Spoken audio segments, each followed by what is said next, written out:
प्रश्न कोणाचा होता? नीट विद्यार्थ्यांचा होता. विद्यार्थ्यांचा मुद्दा होता. उपोषणाला कोण बसले होते? सोनम वांगचुक. ते नीटची परीक्षा देत आहेत. नीटची परीक्षा देतात का ते? त्यांचं वय 7च्या आसपास आहे. ते नीटची एक्झाम देतात का? परंतु या देशात शिक्षणाचा मुद्दा अत्यंत महत्वाचा आहे म्हणून ते उपोषणाला बसले. आणि मग पुढे जाऊन जर आधुनिकता पाळलं नाही पाहिजे म्हणून उपोषणाला बसत असतील आणि पोलीस जर अशा स्वरूपात देत असतील तर पोलीस प्रशासनाला देखील सांगणं आहे माझं की तुम्ही संविधानाला मानता का? मग जुन्नरचं पोलीस प्रशासन संविधानाला मानते का? हा अत्यंत महत्वाचा मुद्दा आहे. तुम्ही कोणत्याही नागरिकाच्या अधिकारांवरती गदा आणू शकत नाही.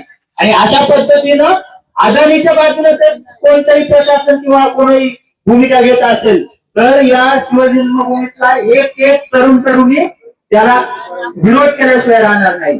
म्हणून सर्व पश्चिम पट्ट्यातले असले किंवा पूर्व पट्ट्यातले आपले सगळेच मित्रमंडळी असतील माझी कळकळीची विनंती आहे की हे जे काही उपोषण सुरू आहे सुरेश बाबूंचं आपण मोठ्या संख्येने इथं आलं पाहिजे आणि उपोषणाला पाठिंबा द्यायला पाहिजे. सुरेश बाबू आम्ही आपल्या सोबत आहोत.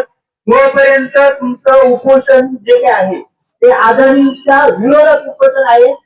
आज तुम्ही बसले उपोषण हो, उद्या कोणी दत्तभाऊ बसतील, गणपतवाडी उद्या उपोषण बसतील.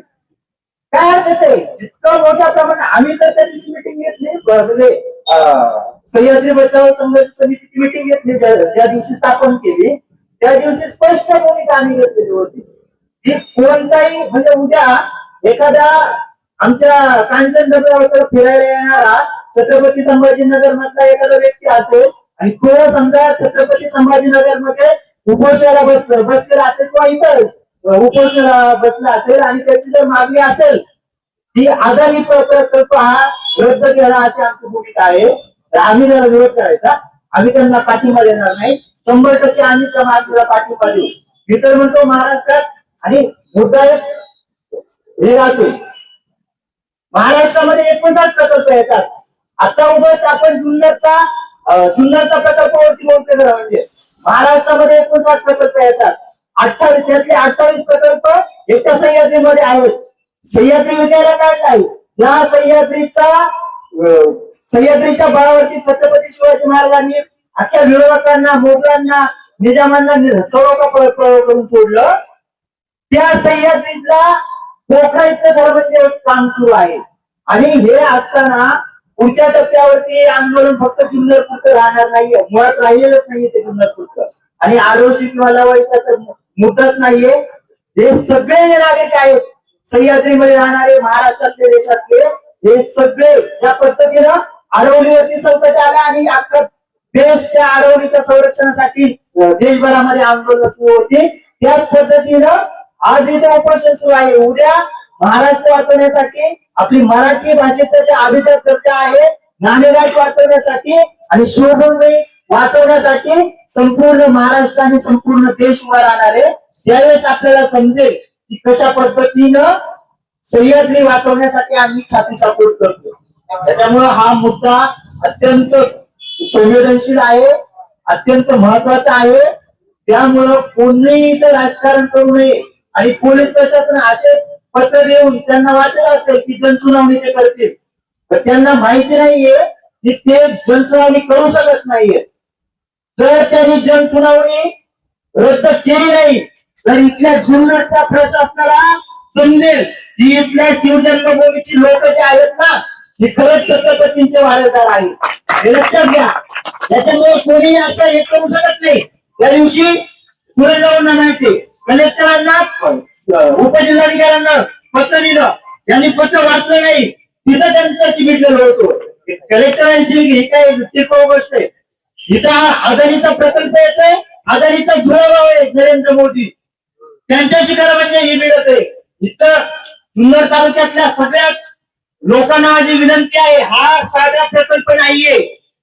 अदानी नरेंद्र मोदी जरी पंतप्रधान असतील तरी त्यांना बसवले त्या खुर्चीवरती अदानी आणि अंबानींनी आणि त्या अदानीच्या विरोधामध्ये जर आपण लढत असू तर आपल्यामध्ये फूट पाडण्याचं काम करणार. मग पूर्व पट्टा पश्चिम पट्टा आदिवासी बिगर आदिवासी आमका तमका हे सगळं फूट पाडण्याचं काम इथून पुढे होणार आहे. ही सुरुवात आहे. जन सुनवाई म्हणजे ही सुरुवात आहे. आपल्याला खूप पुढे जाऊन ही लढाई लढायची आहे आणि ही जर लढाई लढायची असेल तर आपली एकजूट अत्यंत महत्वाची आहे आणि ती एकजूट आपण शेवट जोपर्यंत आजारी प्रकल्प होत नाही तोपर्यंत आपली एकजूट ही अबद्ध राहिली पाहिजे सर. ते लक्षात घ्या.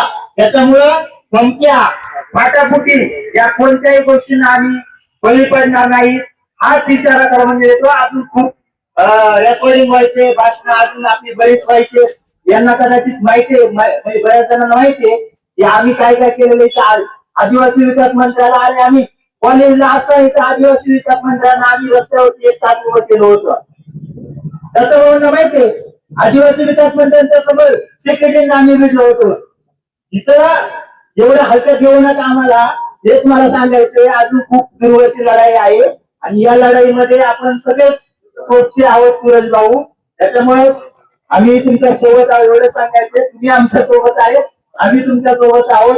जे जे येथील आपल्याला पाठिंबा द्यायला किंवा कोणत्याही गोष्टीचे पाठिंबा देतील सगळ्यांचं स्वागत आहे. थोडस खरं म्हणजे अशी पत्र जर पाहिली तर माझ्या डोक्यामध्ये चिड जाते खरं म्हणजे भाऊ. ते आपल्याला पण माहिती आपण कसं केलं समजू. त्याच्यामुळं कोणतंही धमकी इथं चालणार नाही एवढंच खरं म्हणजे मला सांगायचे. साहेब पण आलेले बोलायचे आपण बोलत आहोत. थँक्यू.